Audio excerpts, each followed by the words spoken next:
L'objectif politique, ça a été dit, mais je vais le redire en tout cas dans quel état d'esprit on était, c'est de rendre accessible une alimentation de qualité et choisie. Donc le terme de choix, je ne reviens pas dessus, mais c'est quelque chose de très important.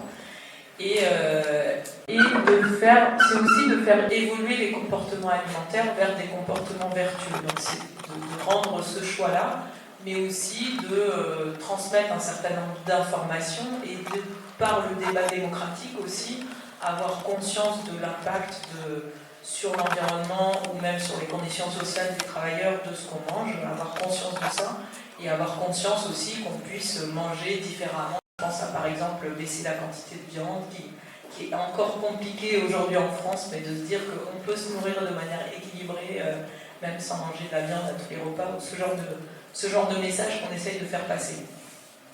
Donc l'expérimentation, elle s'appelle à Montpellier la caisse alimentaire commune, qui est inspirée de ces principes-là, et elle a été conduite par un collectif qui s'appelle Territoire à vivre, et ce collectif, c'est un collectif de 25 structures.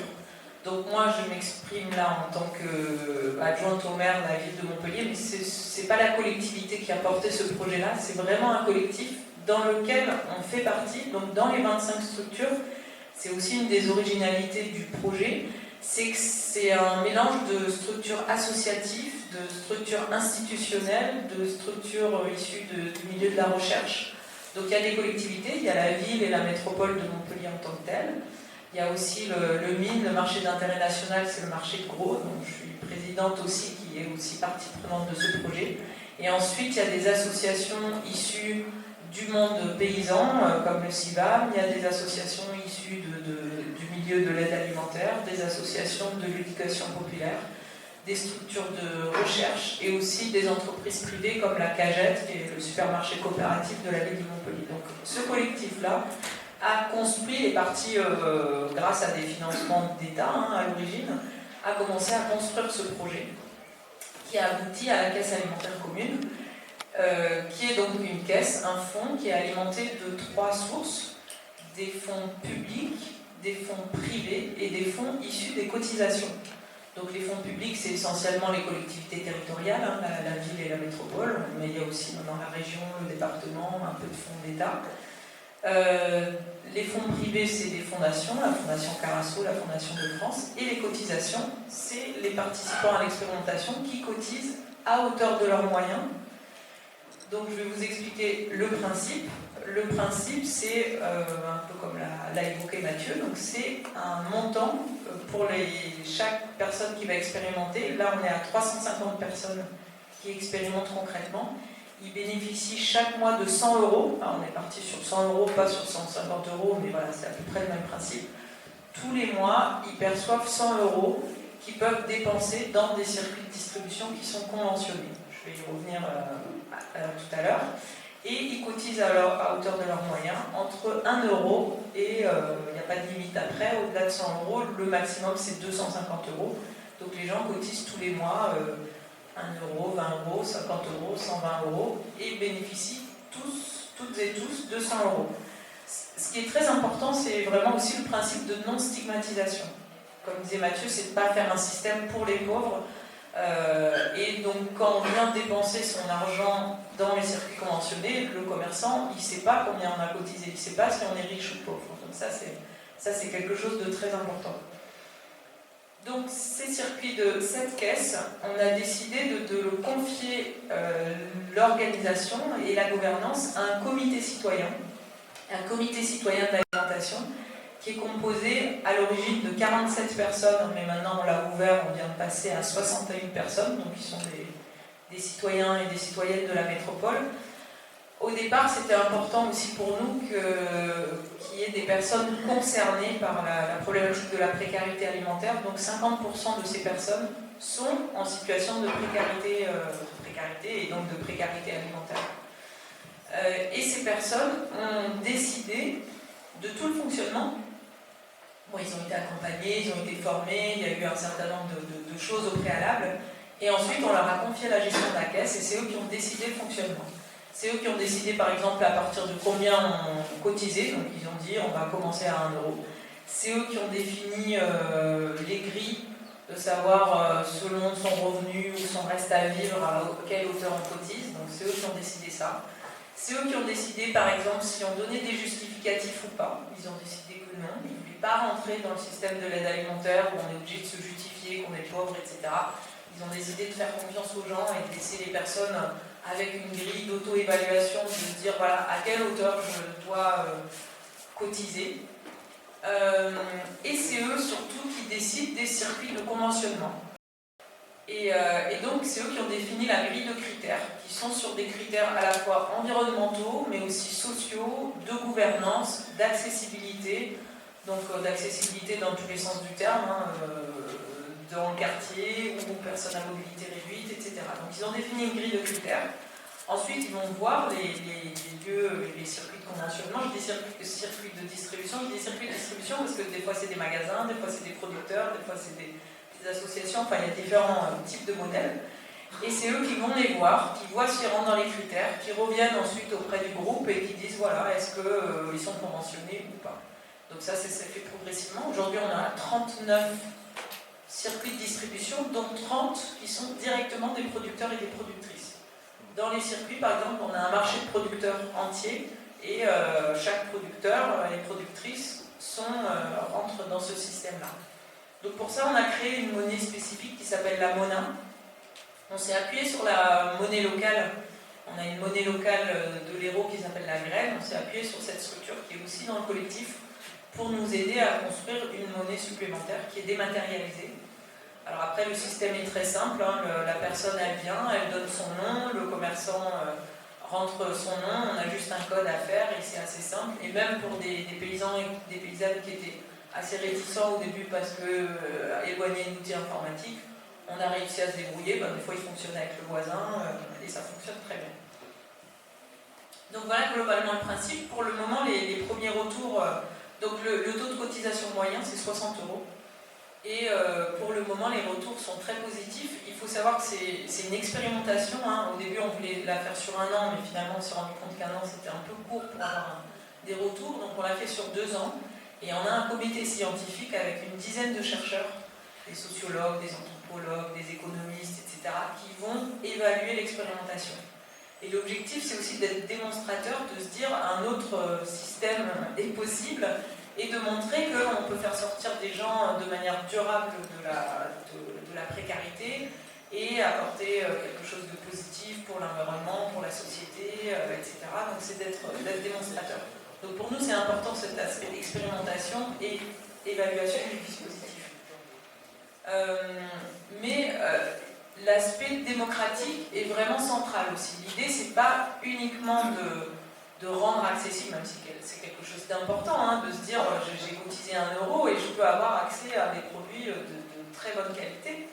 C'est aussi pour pousser des personnes à aller dans des endroits où ils n'auraient pas forcément l'habitude, parce qu'il y a aussi le frein culturel. Par exemple, les personnes en précarité, aller sur un marché de producteurs, ils ne se sentent pas à l'aise. Donc là, ça oblige en quelque sorte à y aller, et finalement, ces gens, les premiers retours disent que les gens sont plutôt très contents d'aller à ces endroits-là et se sentent pas mal à l'aise finalement. Et on a eu, donc voilà, les avantages c'est aussi l'aspect démocratique, le lien social. L'idée c'est aussi de se réapproprier par les participants leur alimentation et de redessiner ce qu'on appelle les paysages alimentaires, c'est-à-dire tous les commerces, les circuits de distribution, pour aller vers quelque chose de vertueux. Donc se dire si dans un quartier il n'y a aucun de ces commerces qui existent, qui répondent aux critères, soit on va en créer, soit on va en trouver un et le pousser à aller vers quelque chose de plus positif. Donc c'est aussi ça, c'est vraiment tout repenser et refaire un système. Alors évidemment à cette échelle-là, pour l'instant c'est trop petit, mais l'idée c'est d'aller vraiment beaucoup plus loin. Peut-être juste 2 anecdotes sur des retours de ces personnes, qui sont pour le moment, on n'a pas l'expérimentation, on n'a pas d'évaluation objectivée, mais il y a des gens qui sont très contents de pouvoir acheter des produits qu'ils considéraient comme étant de luxe. Par exemple, il y a une personne qui a dit moi j'ai pu inviter ma fille et je lui ai fait des asperges et c'était extraordinaire pour moi parce que les asperges c'est trop cher et j'en achète pas. Et à l'inverse, côté producteur, c'est vrai que je n'ai pas précisé ça aussi, l'idée c'est de rendre accessible une alimentation de qualité et choisie, mais surtout rémunératrice pour les producteurs et les productrices, qui eux-mêmes sont très souvent en situation de précarité. Et donc, pour des producteurs, on va dire des petits producteurs bio, qui avaient des produits forcément un peu chers, ils disaient, eux-mêmes sont souvent en précarité, disent mais moi je suis malheureux parce que les personnes en précarité n'ont pas accès à mes produits. Ils ne peuvent pas les acheter, c'est que des gens qui ont l'argent. Donc là, grâce à ce système, je suis contente de me dire qu'il y a des gens en précarité comme moi qui peuvent accéder à mes produits. Donc voilà, les premiers retours d'expérience sont vraiment très positifs. Et qu'est-ce que j'ai oublié de dire? J'ai oublié de dire des choses, mais on pourrait échanger sur les questions. Et donc voilà, sur ce qu'on a lancé, qui a démarré en février 2023 et qui pour l'instant concerne uniquement 350 personnes. Et notre objectif et notre ambition, c'est d'aller plus loin. Alors pour l'instant, c'est des fonds des collectivités territoriales qui malheureusement sont un peu limités pour pouvoir aller à ce passage à l'échelle plus important. On espère l'année prochaine pouvoir encore, si ça fonctionne, mais les premiers retours étant positifs, on aimerait pouvoir continuer. Et après, l'idée, c'est que ce soit saisi au niveau de l'État et même de l'Europe. Notre première... ce qu'on souhaite en priorité, c'est d'avoir des financements de ces expérimentations, parce que pour l'instant, les moyens au niveau de l'État qui sont alloués à ça, on est essentiellement sur l'aide alimentaire classique, on va dire, entre guillemets, donc type Resto du Cœur, Secours Populaire, etc. Notre message, c'est pas de dire qu'il faut arrêter ça. Aujourd'hui, on en a, Mathieu l'a dit aussi, on critique le système, c'est vraiment une critique de système parce qu'on sait que ça profite à l'agro-industrie, ça profite aussi aux supermarchés, tu en as moins parlé, mais c'est aussi les dons qui sont défiscalisés, les rebuts et les restes qu'on peut donner aux pauvres en s'achetant une bonne conscience, mais en fait en défiscalisant et en plus en n'ayant pas à gérer les poubelles et en donnant à des associations des produits des fois avec des dates limites de consommation à 1 jour ou 2 jours, donc mettant les associations elles-mêmes en difficulté. Donc l'idée, c'est vraiment de sortir de ce système-là, de casser complètement ce système. Et aujourd'hui, les financements, ils vont essentiellement à ça. Ils vont essentiellement à ces dispositifs-là qui bénéficient plus à l'industrie agroalimentaire et aux supermarchés avec des personnes en précarité qui ont des produits d'extrême mauvaise qualité. Donc l'idée, c'est de réorienter les financements vers ça et à terme d'aller vers une véritable sécurité sociale de l'alimentation. Mais ça, c'est un tout petit peu plus loin, enfin on l'espère prochainement, mais l'idée c'est aussi de faire du lobbying là-dessus en disant on sort du système et on va vers quelque chose de beaucoup plus vertueux.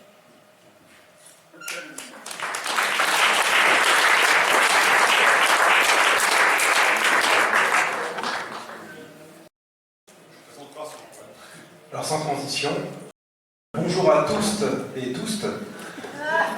Moi je suis Antoine Bach, je suis militant d'Ensemble à Grenoble, je suis adjoint au maire de Grenoble, en charge de la résilience territoriale et de la stratégie alimentaire.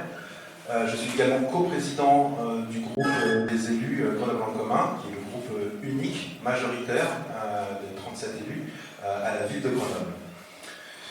Si je suis ici, alors déjà quand j'ai préparé, parce que j'ai fait une préparation finalement, je n'ai pas fait improviser, quand j'ai préparé, je me suis demandé ce que j'allais bien pouvoir vous dire, dans quel ordre, comment j'allais ordonner mon discours. Et fort courageusement, j'ai fait le pari que Mathieu nous ferait une présentation des grandes théories, en tout cas des grands principes sur lesquels s'appuie la mise en sécurité sociale de l'alimentation.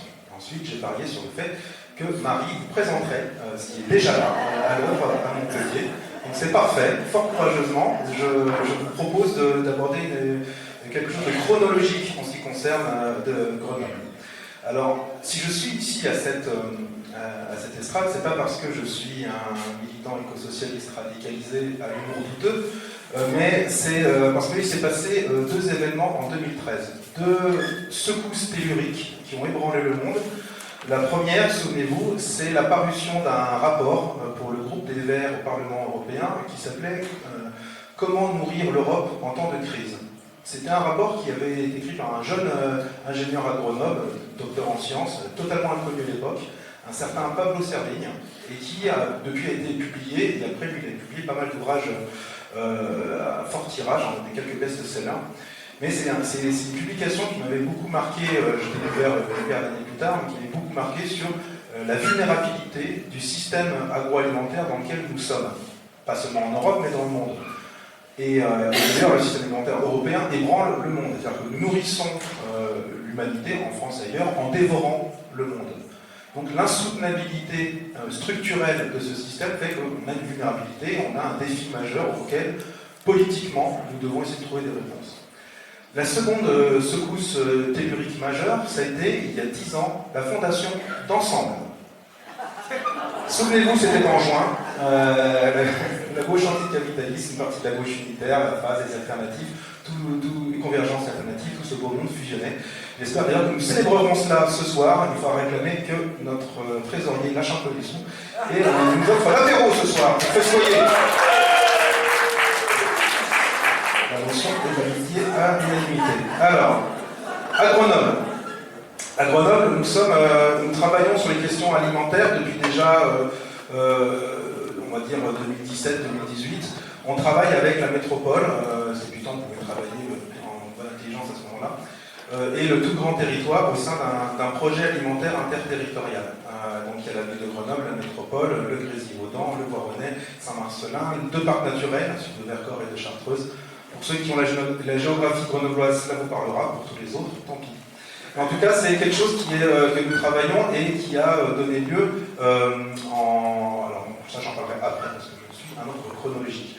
Sur la question de la SSA, c'est quelque chose que nous avons en germe, en tout cas à Grenoble, dans la majorité municipale, depuis déjà 2019, au moment où le collectif national a commencé à sortir quelques textes, quelques articles sur cette question-là.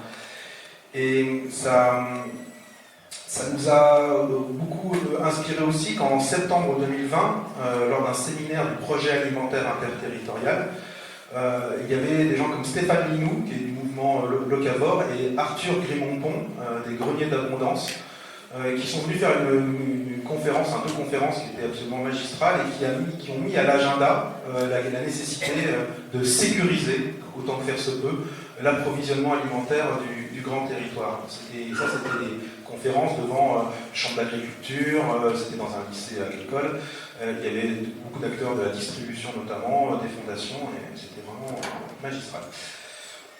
Et quand je dis sécuriser, l'approvisionnement, c'est-à-dire en termes de production, en termes de transformation, en termes de stockage aussi, qu'il soit saisonnier ou stratégique, et en termes de distribution. En 2020, un peu plus tard, en octobre, notre PAIT a été labellisé par le ministère de l'Agriculture, donc c'est une très bonne nouvelle. Je saute un petit peu les étapes. En janvier 2022, pour l'instant, la réflexion continue. En janvier 2022, a eu lieu à Montpellier le 3e secousse tellurique. C'était le lancement de la caisse alimentaire commune, où je me suis rendu, on s'est rencontrés à ce moment-là, et où j'ai pu voir effectivement la mise en acte, en tout cas, de cette première caisse, et les centaines de gens qui sont venus ce jour-là pour s'inscrire avec un bel enthousiasme. C'était aussi en 2022 que le projet alimentaire interterritorial à Grenoble lançait une grande étude prospective agricole et alimentaire, un grand travail avec Solagro qui avait produit le scénario AFTER 2050 et qui a permis de partager avec l'ensemble des acteurs et des actrices du territoire, que ce soit dans notre champ de production, de la transformation, de la distribution, mais aussi des collectivités locales, tous les enjeux, en tout cas toute la vision souhaitable, intégrant les formes de réduction des gaz à effet de serre et des modifications aussi des habitudes alimentaires de la population. Et c'était absolument passionnant. De toute façon, la prospective en général, c'est passionnant. En 2022, également, en ce qui concerne la ville de Grenoble, nous étions en pleine construction budgétaire, donc le budget 2023. Et on avait quelques difficultés, comme la plupart des collectivités territoriales, à adresser la flambée des coûts énergétiques et toutes sortes de choses. Tout cela dans ces 10 ans d'austérité imposée aux collectivités. Je rappelle les premières lois d'austérité budgétaire sous le gouvernement dit socialiste de Hollande.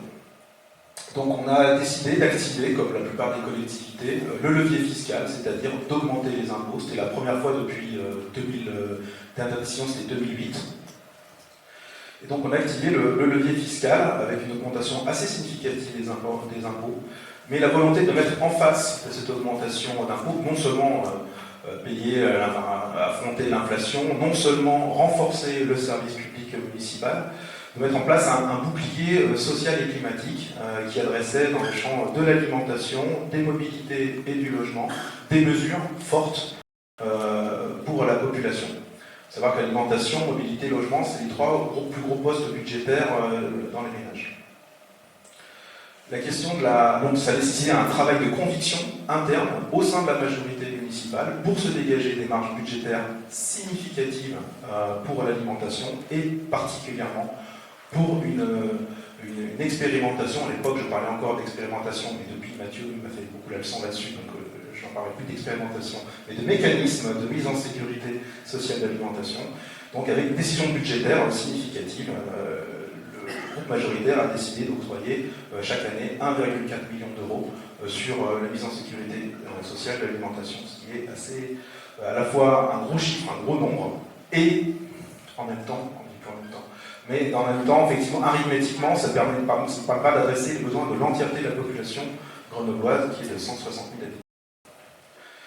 En 2023, donc au tout début 2023, c'est cette année, dans le débat d'orientation budgétaire, nous avons fait une déclaration d'intention pour mettre en sécurité sociale l'alimentation à Grenoble, en s'inscrivant dans la dynamique nationale. Voilà. En mars 2023, donc 2 mois plus tard, il y avait une grande réunion avec les associations, les collectifs, les coopératives qui agissent dans le champ de l'alimentation et de la solidarité à Grenoble. Il y avait plus de 70 personnes pour partager cette intention et commencer à mettre en débat quelles étaient les possibilités d'implémentation locale d'un dispositif qui se veut national. Je rappelle, c'est l'ouverture d'une 6e branche du régime général de la sécurité sociale. À l'échelle locale, nous ne pouvons pas créer d'impôts, nous ne pouvons pas taxer la valeur ajoutée, donc en fait on doit passer par d'autres moyens. Là ici, la ville se substitue à cette cotisation obligatoire par l'impôt local. En juin, j'ai fait une table ronde à la Biennale des Biens Transition qui a permis de préciser l'intention de la ville et d'aller vers une forme de caisse alimentaire commune qui serait abondée à la fois par la ville de Grenoble, mais aussi par des cotisations volontaires des uns et des autres, éventuellement par des aides venant de l'Europe, de l'État ou de fondations, ça c'est un éventuel. On part du principe, on applique un vieux précepte qui dit « ne comptons que sur nos propres forces », que certains connaissent ici.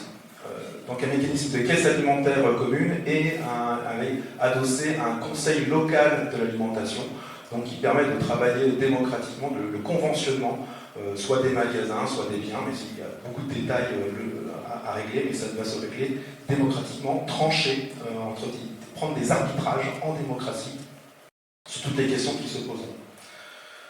Entre juillet et septembre de cette année toujours, nous avons fait réaliser une étude de faisabilité par deux bureaux d'études, Terralim et Terreau, sur la faisabilité juridique et méthodologique d'un tel mécanisme.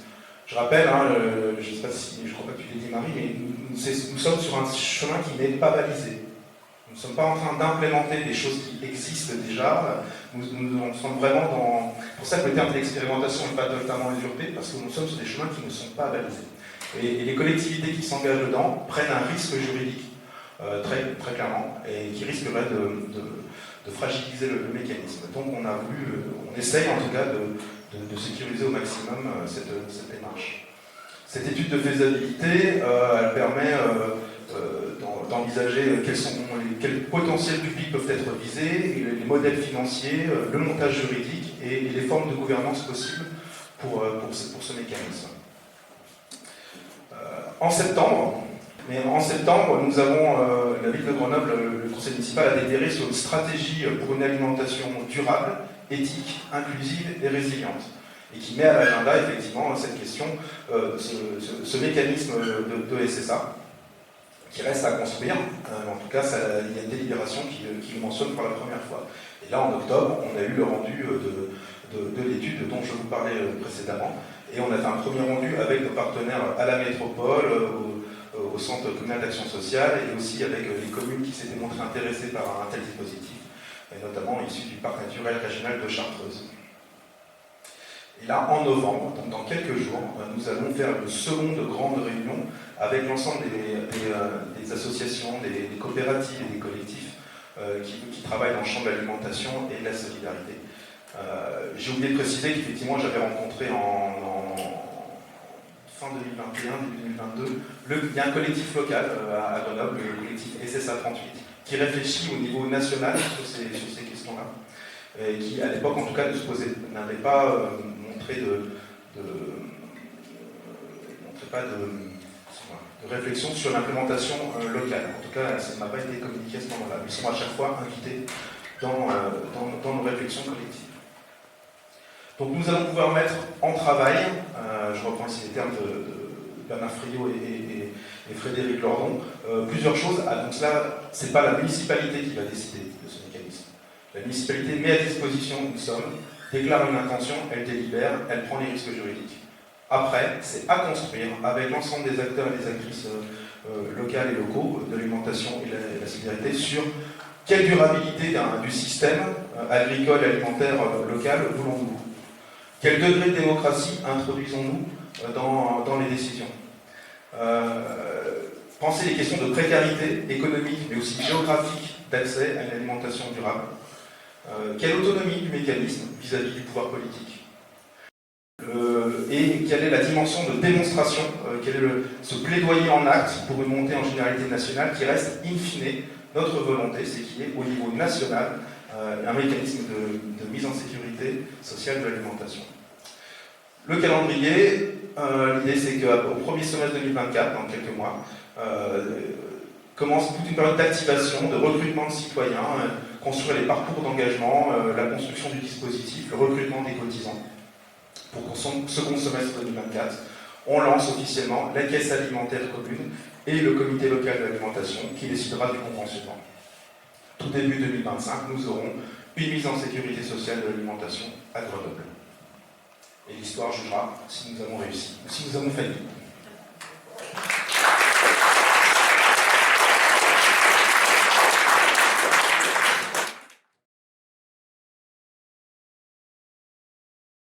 On va commencer, on pourrait poser quelques questions, et courtes si possible. Ma question était à quel niveau on peut penser cette sécurité sociale de l'alimentation. Là, donc, il y avait l'exemple de Montpellier, l'exemple de Grenoble, où Mathieu, est-ce que c'était à une échelle plus grande? Une autre question, c'était donc, au niveau des cotisations, elles sont aidées par la collectivité, la mairie de Grenoble. Et est-ce que le but, ça serait de trouver un équilibre entre cotisants et utilisateurs, sans passer par les collectivités territoriales? Et est-ce que ça peut être une partie de l'impôt qui soit ciblée sur la cotisation alimentaire? Pierre de Dijon. Juste une question. Quand je parle de sécurité sociale, j'entends souvent le concept de mutuelle.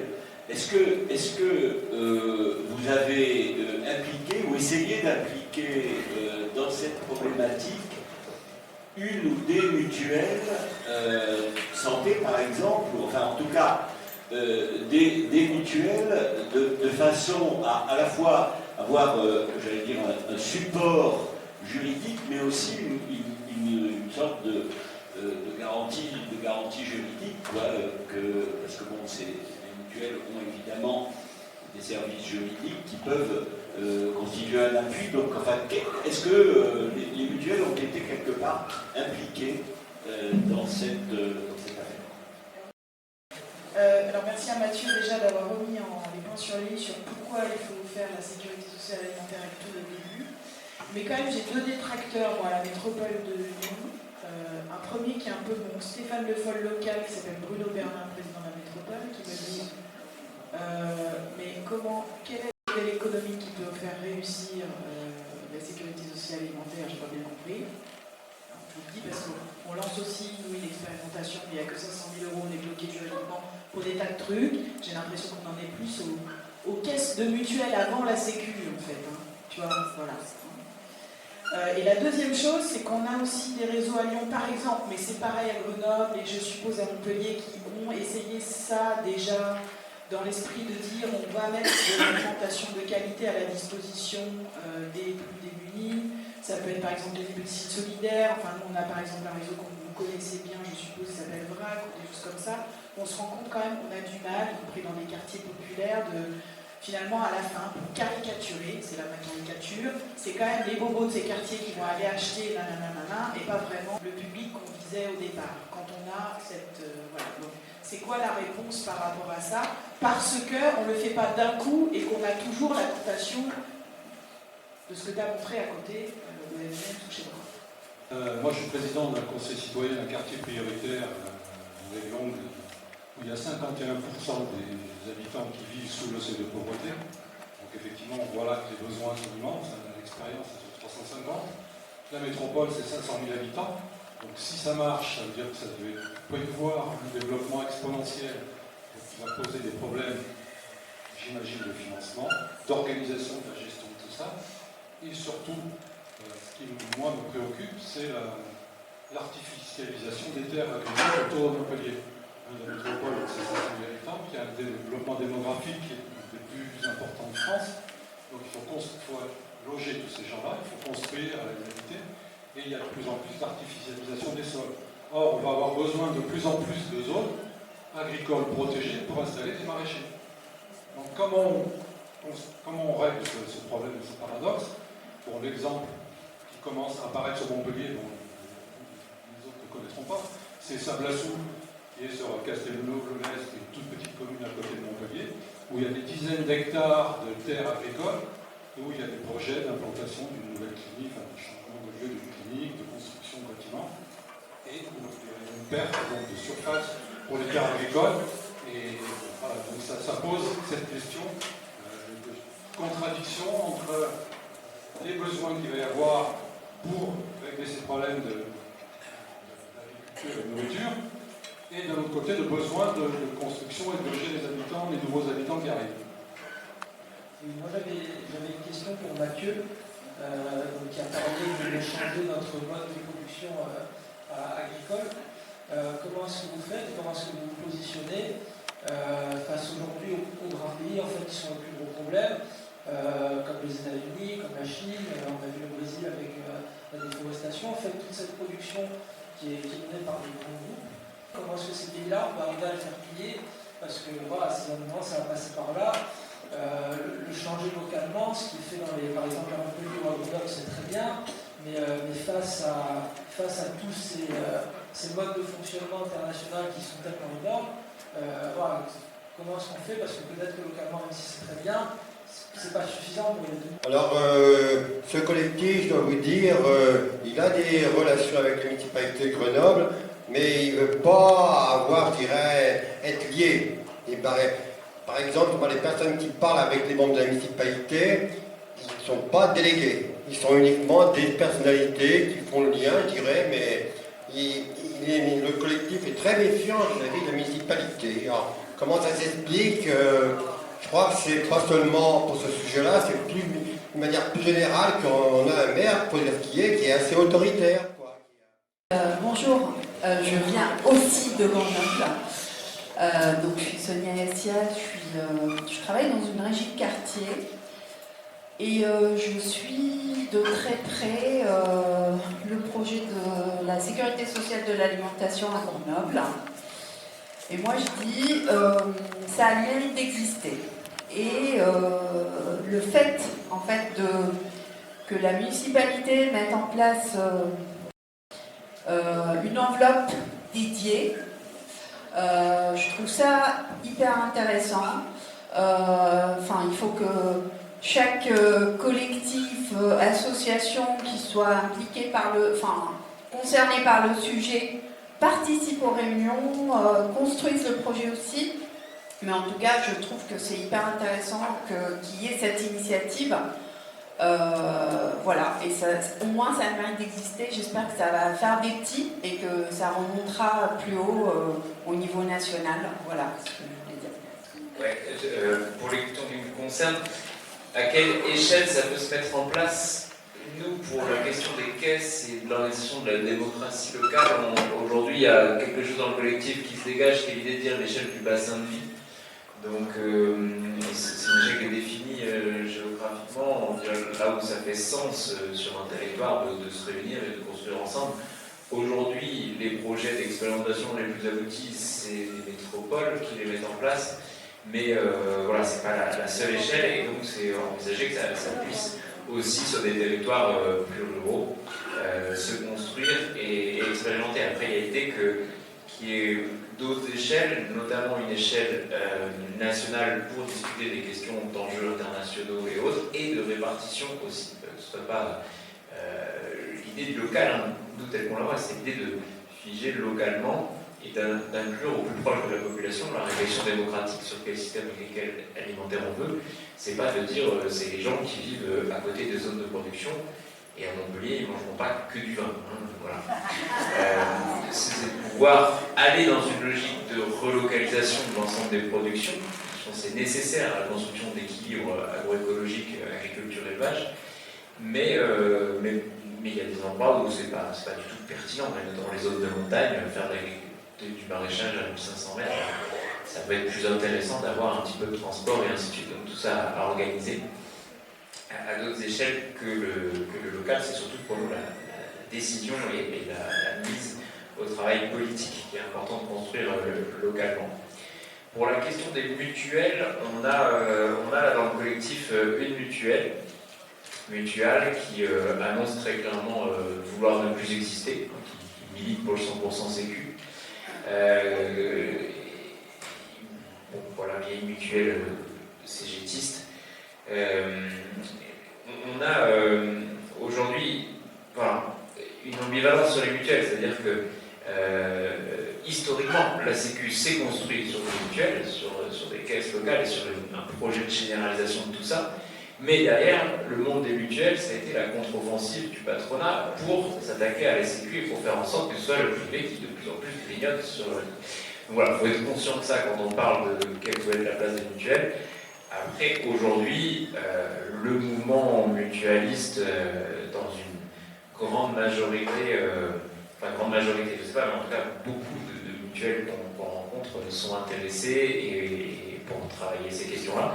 Et une des expérimentations en ce moment en Alsace prend le nom de mutuelle de l'alimentation, en tout cas de se revendiquer du mouvement mutualiste, mais qui dans le fond est très très proche du mouvement associatif. C'est les mêmes mouvements qui ont créé les lois liberté d'association de mutuelles et associative, la loi 1901, pour permettre au peuple de s'organiser et de commencer à avoir les moyens institutionnels de s'organiser dans la gestion économique et autres. Quel modèle économique pour réussir à Lyon? Très clairement aucun.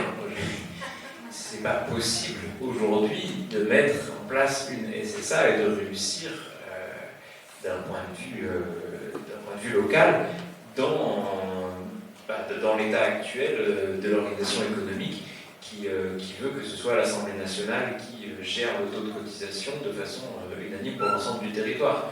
Et donc tant qu'on n'a pas pu avoir un projet de loi, ou plutôt peut-être une proposition de loi qui soit votée permettant à des territoires d'expérimenter en bonne et due forme la mise en place d'une sécurité sociale de l'alimentation et donc la mise en place de cotisations spécifiques, je ne crois pas, mais peut-être que je me trompe, que uniquement par une levée, une augmentation des impôts et ainsi de suite, on peut réussir à répondre à l'enjeu, et au pied du mur tel qu'on est. Donc, en attendant, on est sur des bouts de territoires qui sont mis en place. Voilà, je disais à Antoine, j'ai du mal à parler d'expérimentation dans le sens où Montpellier, pour moi, c'est une expérimentation. Il vise de le faire pendant 1 an, finalement 2, pour tirer des conclusions, pour se laisser la liberté de l'échec et autres. À Grenoble, vous l'avez entendu, il y a une volonté de construire une nouvelle politique publique, en cheminant, bien sûr, en expérimentant, mais il y a une volonté de réussir et de mettre en place quelque chose.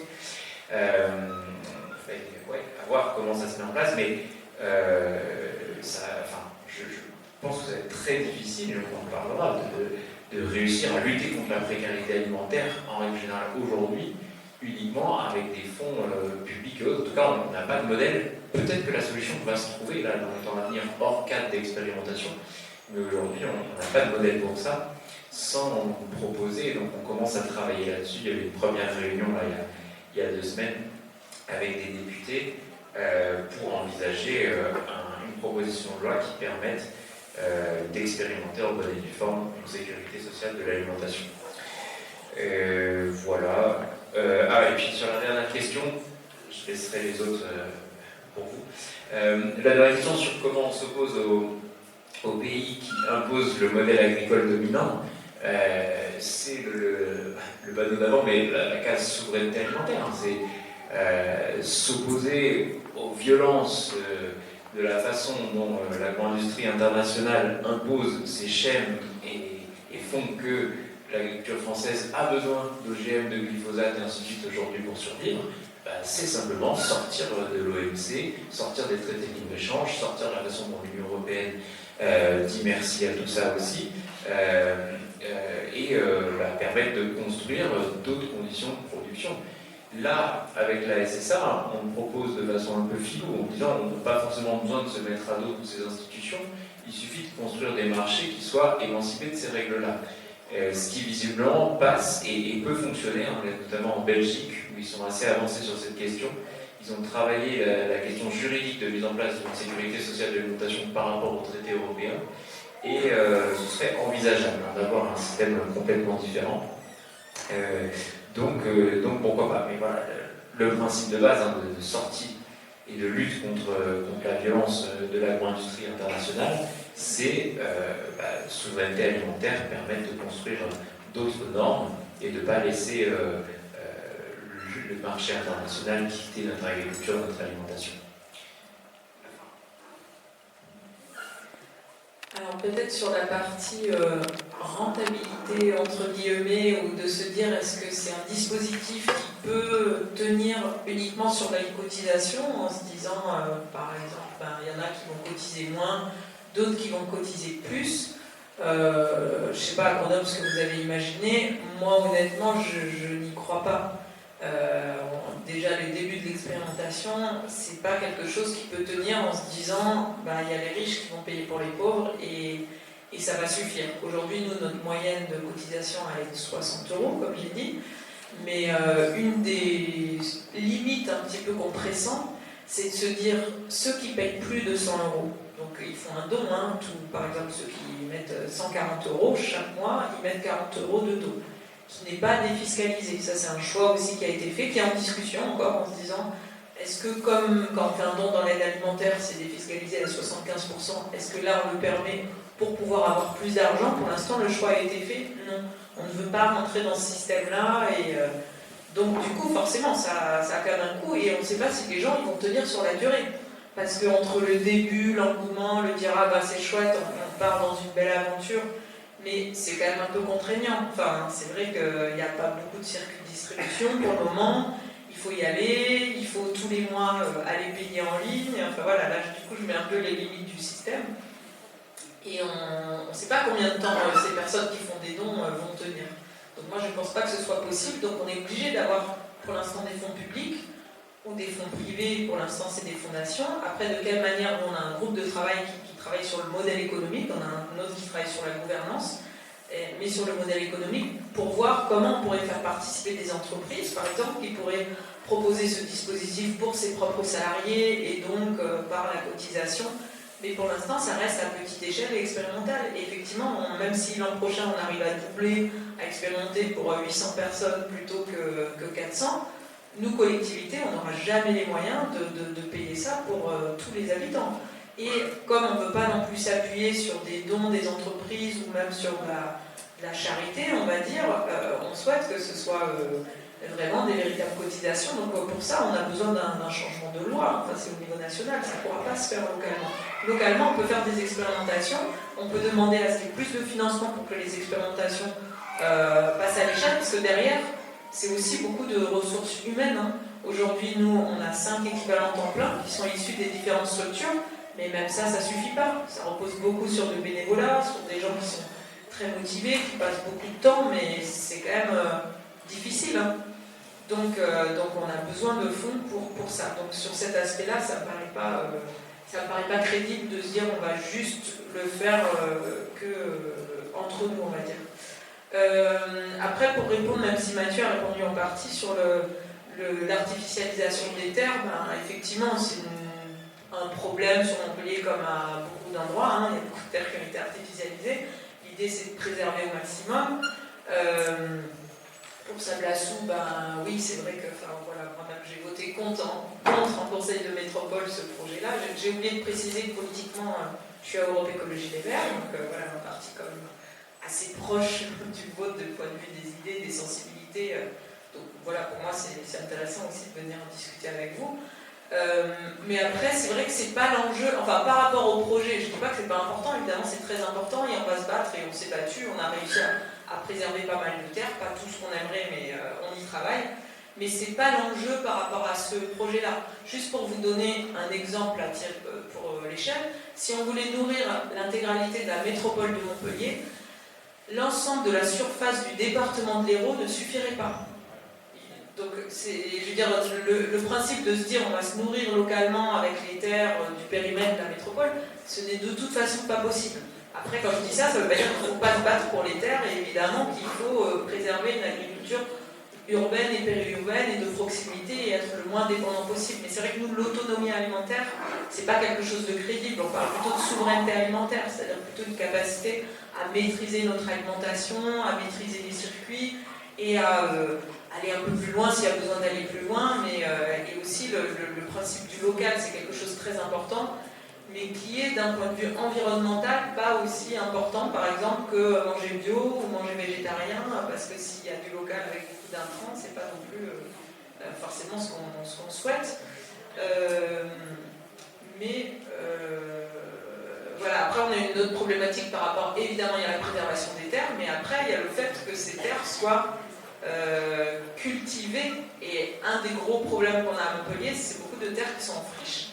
C'est des agriculteurs privés qui arrêtent leur activité. J'en ai rencontré encore la semaine dernière qui disent moi en fait mes enfants ils veulent pas reprendre, moi j'ai ma maison sur mon terrain, je vais le garder en friche et puis si un jour ça passe en zone U, urbanisable, je vais gagner beaucoup d'argent et c'est super.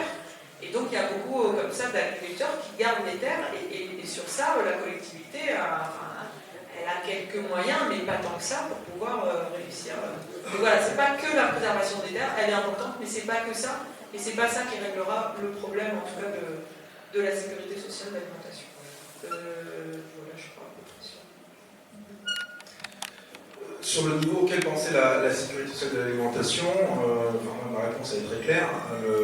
Pour moi, le meilleur niveau, c'est le niveau national. C'est-à-dire qu'il nous faut un mécanisme encadré par la loi et qui, en prélevant une part de la richesse produite, la mettre à disposition non seulement pour que les citoyennes et citoyens aient accès à une alimentation choisie, de qualité, produite sur un mode durable, mais on puisse permettre aussi de financer l'instrument de production. Comme la sécurité sociale a permis, la mise en sécurité sociale de la santé a permis la construction massive pendant plusieurs décennies d'hôpitaux, je pense qu'effectivement la sécurité sociale de l'alimentation devra permettre de financer l'investissement auprès de ces producteurs.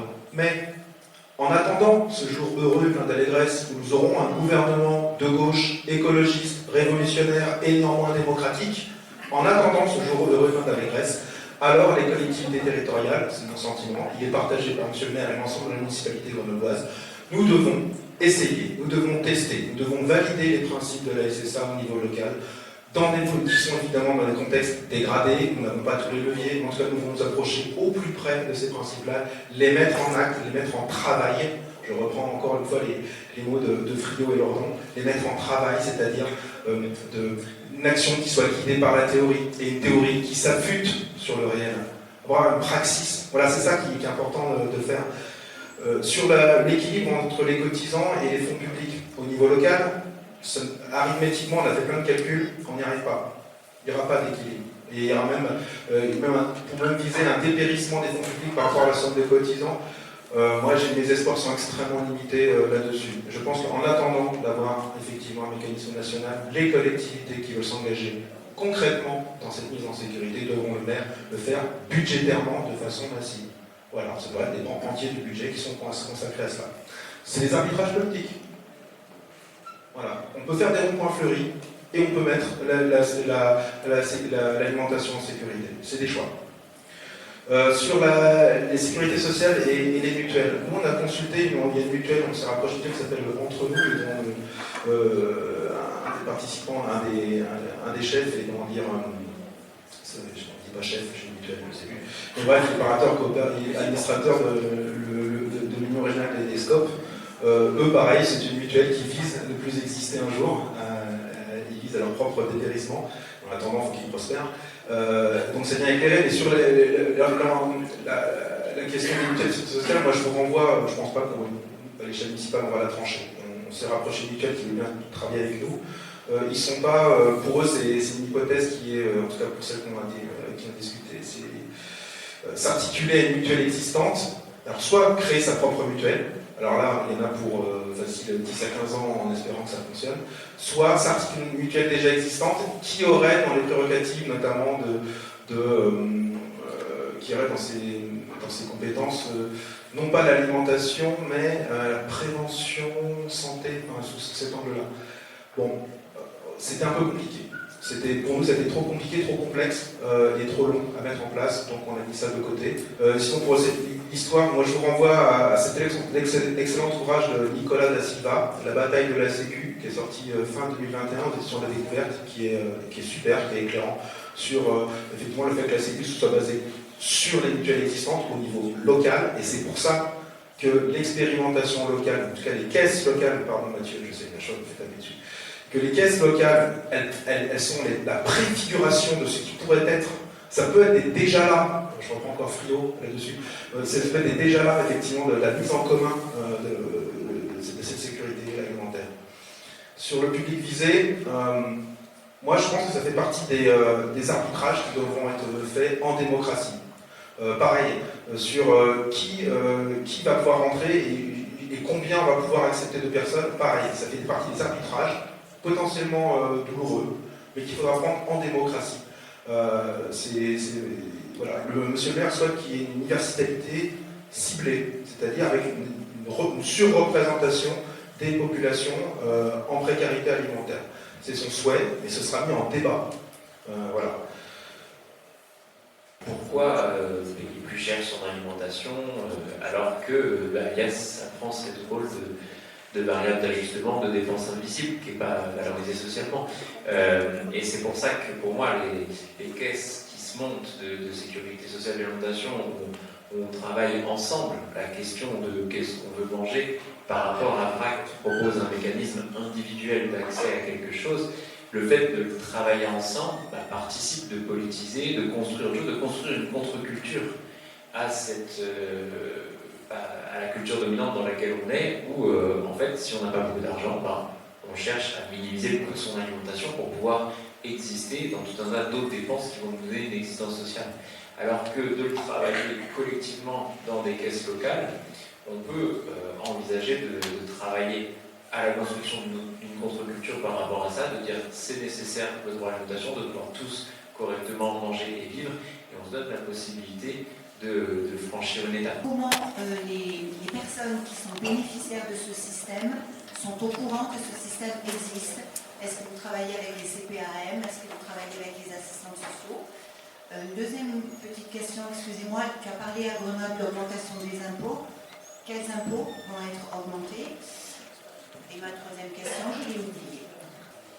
Entre service public et sécurité sociale de l'alimentation, par rapport, je trouve très intéressant l'exposé de Mathieu, il n'y a pas de souci là-dessus, le principe de la sécurité sociale, je partage. Mais je me demande s'il n'y a pas aussi un point aveugle, c'est-à-dire que moi j'expérimente tous les jours dans mon collège une cantine. Dans un collège où il y a 800 élèves, il y a 750 qui mangent à la cantine. Et je sais pas, une quarantaine d'adultes. Donc c'est un service public, puisque c'est géré par le collège. c'est pas délégué à une boîte qui fait la restauration. Et donc, là, moi, je me dis, quel lien il peut y avoir entre une sécurité sociale de l'alimentation et un service public qui existe déjà. Voilà, moi, j'ai l'impression qu'il y a une espèce de point aveugle. Et donc, il y a les collèges, il y a les écoles, il y a les lycées, mais il y a aussi toutes les restaurations collectives d'entreprise. Et donc, comment on met en lien tout ça? Sur la question du modèle économique, on a commencé la discussion cet été dans la commission qui a un peu travaillé sur cette question. Et ça a été dit à la tribune de manière très claire par plusieurs, monsieur au départ, etc. Nous sommes face à des montagnes à gravir et c'est vraiment un truc énorme. Hein. Tu as dit c'est 120 milliards d'euros le projet Vista, donc la moitié du budget de l'alimentation. La Sécu, historiquement, c'est un truc énorme, mais qui ne s'est pas construit uniquement entre 45 et 67. C'est le 45-46, c'est le résultat de toute une progression collective du mouvement social, des mutuelles, du mouvement ouvrier, des syndicats, des trucs qui se sont battus beaucoup. Et donc je ne pense pas que le modèle de sécurité sociale de l'alimentation va surgir d'un seul coup, même par une loi magique. Et il faudra un rapport de force énorme dans le pays. Et je me demande, et je pense que c'est très très bien qu'il y ait des expérimentations, même empiriques, même fragiles, même... Et la question que je me pose, c'est pourquoi ne pas imaginer qu'il y ait une espèce d'assise nationale de toutes les expériences locales, qu'elles soient territoriales, qu'elles soient associatives, qu'elles soient dans les cantines, parce qu'il y a beaucoup de choses qui se passent dans les cantines aussi, une espèce d'assise nationale ou de congrès national pour que cette loi qu'on voudrait soit le fruit de quelque chose qui vienne du bas, de l'expérimentation territoriale d'entreprises, de cantines d'entreprises, de cantines municipales, etc. Donc je vous pose la question. Moi j'ai été directeur de la CCAS. Vous avez à côté un centre de vacances de la CCAS qui a une restauration qui encore fonctionne, qui est encore ouvert. Et donc comment aujourd'hui, ce qui est en même temps, la restauration collective, c'est aussi maintenant une partie de restaurants professionnels qui sont passés à, je dirais, chez Sodexo, etc. Le EDF est en train de faire.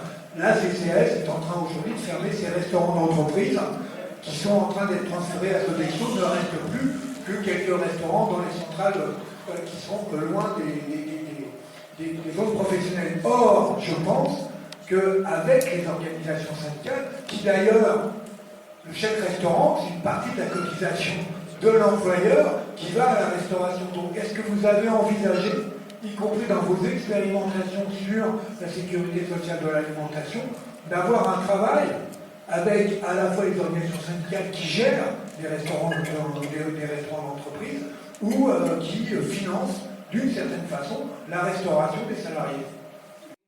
Dans les 39 structures qui ont été retenues, c'est le cas. Déjà, il y en a 30, c'est des producteurs en direct. Donc, c'est eux qui fixent les prix et voilà, ils ne baissent pas leur prix.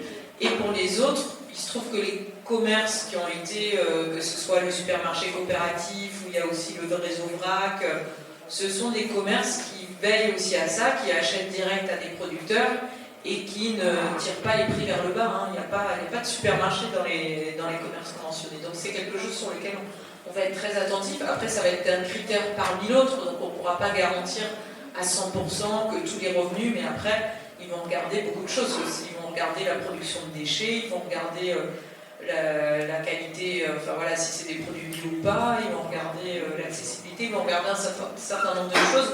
Il n'y aura pas 100% dans tous les... Après, il se trouve qu'à Montpellier, je trouve qu'ils sont très exigeants. Hein. Moi, j'ai participé à une discussion et ils sont allés jusqu'à, par exemple, dire il faudrait quand même voir si les salariés sont heureux. Il faut aller leur poser la question si leur patron leur parle bien. Enfin voilà, ils vont jusque-là dans certaines choses.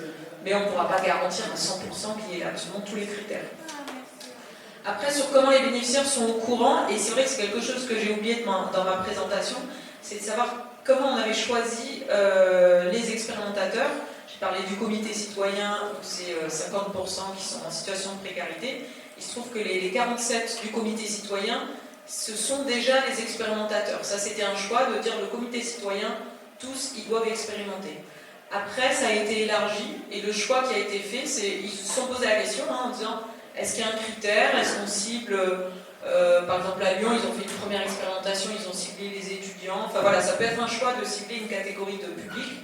À Montpellier, le choix qui a été fait, ils ont dit le critère c'est de manger. Donc ça veut dire que ça concerne tout le monde. Et le choix qui a été fait, c'est d'avoir une population représentative de la métropole de Montpellier. Ça se fait à l'échelle de la métropole. Ils ont choisi seulement 2 critères, hein, parce que sinon on aurait pu en choisir plein. Les 2 critères qu'ils ont choisis, c'est le revenu et l'âge. Pour garantir voilà, qu'il y ait un peu tout type d'âge et tout type de revenu. Ils ont divisé en 4 et ils ont dit, bon, on a regardé la métropole de Montpellier, quelle était la proportion, et ils ont essayé d'avoir ce panel-là. La première phase, donc c'était les 47. Ensuite, il y a eu un appel, un lancement. Donc il y a eu ce fameux lancement dont a parlé Antoine le 28 janvier 2023. Et là, il y a eu des lancements par voie de presse, de réseaux sociaux, mais aussi les 25 structures qui, chacun dans leur réseau, sont allés chercher des gens. Et on a fait un appel à candidature. Donc il y a eu l'appel à candidature, on a regardé le panel et il y a eu du tirage au sort. Donc quand il y avait trop d'une certaine catégorie, on s'est arrêté, mais il y a des catégories où on n'a pas assez. Par exemple, les gens d'un certain âge et qui ont des revenus, cette catégorie-là, on n'a pas suffisamment de gens. Donc s'il y en a qui arrivent, ben, en gros, on les prend tous. Et comment on les a cherchés? Donc je vous dis, il y a eu la communication, mais on a ciblé aussi vers des structures comme le CCS, comme certaines associations. On a essayé de chercher, par exemple, des personnes qu'on n'a pas trop, on en a un petit peu, mais très peu, c'est des gens qui sont à la rue, par exemple. Il y en a un petit peu, mais on a aussi essayé de chercher ces gens-là qui sont en grande précarité. Mais c'est vrai que c'est quand même un peu plus compliqué, parce qu'on est quand même sur certaines contraintes, il faut aller dans des circuits, il faut quand même avoir une capacité à cuisiner. Ce que j'ai oublié de dire, c'est que la notion de cuisine et de plaisir et de convivialité, elle est centrale aussi dans ce projet. À chaque comité citoyen, donc là ils sont réunis 15 fois, hein, c'est tous les mois, tous les samedis matins, à chaque fois ils cuisinent ensemble, ils mangent ensemble, enfin vraiment il y a une notion de convivialité qui est très très forte. Et après, dernière chose sur le lien entre la restauration collective et la SSA, je vais plutôt laisser Mathieu répondre. Moi juste une petite, puisque je suis en charge aussi de la restauration scolaire à la ville de Montpellier, pour moi c'est 2 choses différentes quand même, puisque on a mis en place une tarification sociale. Il y a quand même beaucoup de collectivités, pas toutes, hein, mais qui ont ça. C'est-à-dire que c'est vraiment en fonction des revenus, donc la tarification, elle est basée plutôt là-dessus.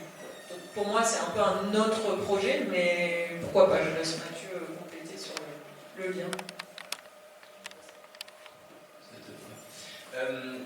J'ai coupé cette partie-là de la conférence sur la restauration collective. Je me doutais que ça viendrait après, mais je devais faire plus court que d'habitude.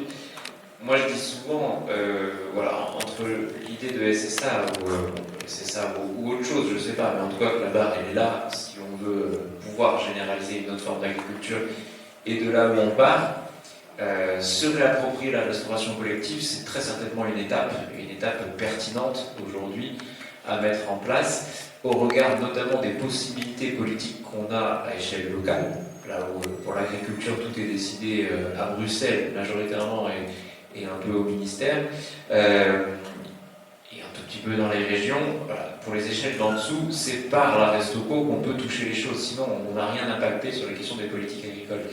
Et il y a des belles success stories, hein, que ce soit au Mont-Sartoux, que ce soit à Mons-le-Saunier, que ce soit ça, et puis les efforts qui sont faits aujourd'hui à Montpellier, à Grenoble, ne sont pas négligeables non plus dans la capacité à créer des nouveaux marchés, à soutenir d'autres formes d'agriculture.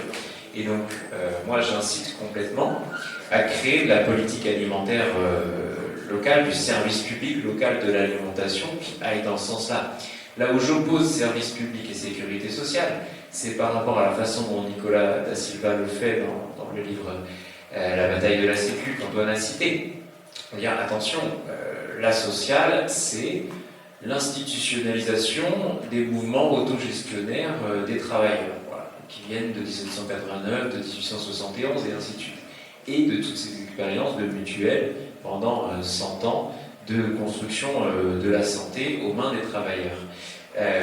L'État social, c'est la façon dont l'État gère la paix sociale pour faire tourner le capitalisme en se présentant comme généreux sauveur du monde, en tout cas pour proposer une politique de guérison liée à la guerre. Hein.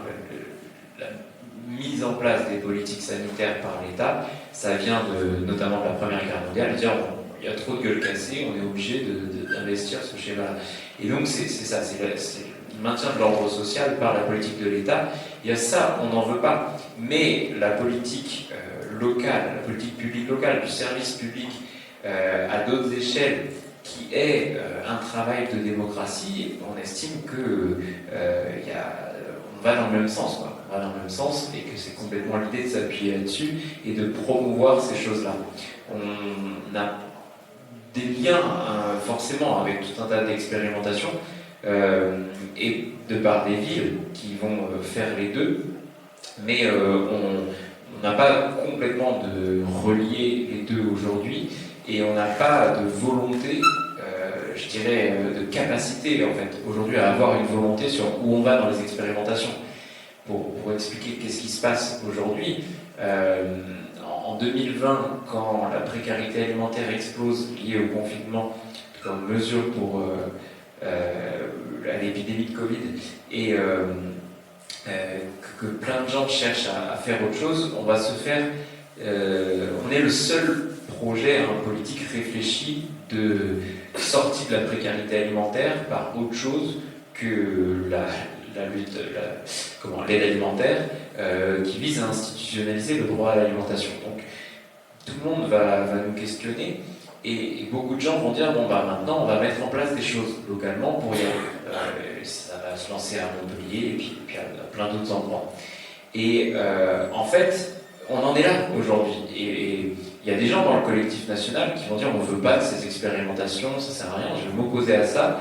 Et je vais construire au départ une mailing list, quoi, des personnes intéressées un peu partout en France pour pouvoir échanger, mutualiser, construire ensemble. Et aujourd'hui, on en est là.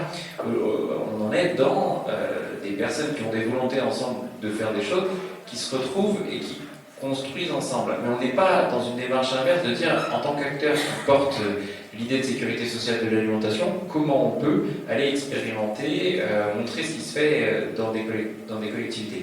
Là où on se rassemble fortement avec la restauration collective, c'est parce que les pieds dans le plat, donc un collectif de cuisiniers et de cuisinières qui aujourd'hui font toute la partie technique de la volonté de transformer la restauration collective au service d'une autre alimentation, forment les restaurateurs sur qu'est-ce que c'est que de cuisiner autrement avec des produits de qualité, et puis pas que les restaurateurs, toutes les parties prenantes d'un lycée, d'un collège ou d'autres organisations pour réussir une transition alimentaire dans la restauration collective, a rejoint le collectif et travaille avec nous. Et donc peut-être que demain il y aura d'autres expérimentations, et pour l'instant aujourd'hui on n'est pas parti de dire qu'est-ce qu'il faudrait faire, on est juste à l'étape de dire essayons de faire ensemble à celles et ceux qui veulent faire. Voilà, pour l'instant on en est là. Et des assises nationales, en tout cas pour l'instant il y a déjà des rencontres qui se font. J'ai beaucoup bossé pour qu'on puisse en organiser, et donc depuis la première c'était en janvier 2022, il y en a eu 4 depuis, et on continue d'avancer ensemble, et c'est de ce travail-là qu'est venue la proposition de loi de permettre, le travail sur une proposition de loi permettant l'expérimentation en bonne et due forme, un peu sur le principe de territoire zéro chômeur, en tout cas de permettre aux collectivités mobilisées de pouvoir réellement expérimenter l'ensemble du mécanisme. Très rapidement, parce qu'on a commencé avec un quart d'heure de retard et on finira avec 50-55 minutes de retard, et comme ça on pourra tous et toutes aller au débat avec Suzy Rochman, donc personnellement j'y serai évidemment. Sur la question des assises nationales, effectivement il y a des choses qui se passent déjà. Après, si un jour il y a une grande convention citoyenne sur l'alimentation, moi je serais ravi, libre à chacun de pouvoir organiser, moi je serais ravi d'y participer. Sur les questions du chèque restaurant, nous c'est quelque chose qu'on étudie à Grenoble. En fait, ça pose la question du véhicule financier. Qu'est-ce qui va permettre effectivement d'exercer concrètement les citoyens qui participent à ce mécanisme, de pouvoir s'approvisionner dans l'alimentation. Soit, effectivement, il y a des systèmes de chèques, là, ça pose la question de la monnaie marquée. Et en fait, il y a plusieurs options. Et ces options-là, on va en débattre avec effectivement l'ensemble des acteurs et des actrices locales et locaux, parce que ce n'est pas quelque chose que la municipalité doit décider. La municipalité, en fait, moi j'ai plein d'idées sur plein de trucs. J'ai plein de trucs aussi sur. J'ai plein d'idées. En fait, c'est pas à moi de décider. C'est pas au maire de décider. On considère qu'il y a un principe. Les arbitrages essentiels doivent être faits en démocratie avec l'ensemble des concernés. Autant que possible. Mais en tout cas, c'est un principe auquel il faut tenir. Sinon, en fait, ça sera juste un dispositif municipal et c'est pas ce qu'on veut construire. Sur la restauration, c'est bien que l'article. Quand on met le doigt dans un mécanisme de mise en sécurité sociale et alimentation au niveau local, on met le doigt dans un engrenage incroyable. Enfin, et ça touche plein de choses, notamment la restauration collective. Moi, je n'ai pas de réponse à toutes ces questions-là. En fait, on a commencé, nous, à réfléchir à un système qui serait le plus parfait, enfin, pardon pour le terme, mais le plus complexe possible. Sauf qu'en fait, on se retrouve à faire des groupes de rétroaction partout, des mécanismes de compensation partout, et en fait, ça devient une complexité où même nous, on ne comprenait plus rien. Donc, on a pris plutôt à Grenoble le principe de dire on va faire quelque chose qui marche tout de suite, enfin, qui a le maximum de chances de marcher tout de suite, et qu'on améliorera progressivement au fur et à mesure des difficultés qu'on aura affrontées, et ça, on le fera en démocratie. La sécurité sur l'alimentation, Mathieu l'a dit, ce n'est pas de l'aide alimentaire. Il n'y a surtout ne pas confondre avec l'aide alimentaire. Cependant, il peut peut-être y avoir des passerelles. Et notamment les discussions qu'on avait eues, nous, avec la banque alimentaire, avec le secours populaire, qui nous disait ok, c'est très bien votre truc, sur le papier, ça sert pas mal, mais nous, on sert à quoi là-dedans? Voilà, sur le papier, effectivement, vous n'êtes pas présent. Donc il y aura effectivement même si la SSA ne doit pas. En tout cas, dans l'immédiat, ne doit pas suppléer ou en tout cas remplacer l'aide alimentaire, il y aura forcément des articulations. Et ces articulations-là, elles vont être à construire avec l'ensemble des concernés, et notamment les populations les plus précarisées d'un point de vue alimentaire. On arrête maintenant, puisqu'on permet une petite pause avant le débat féministe.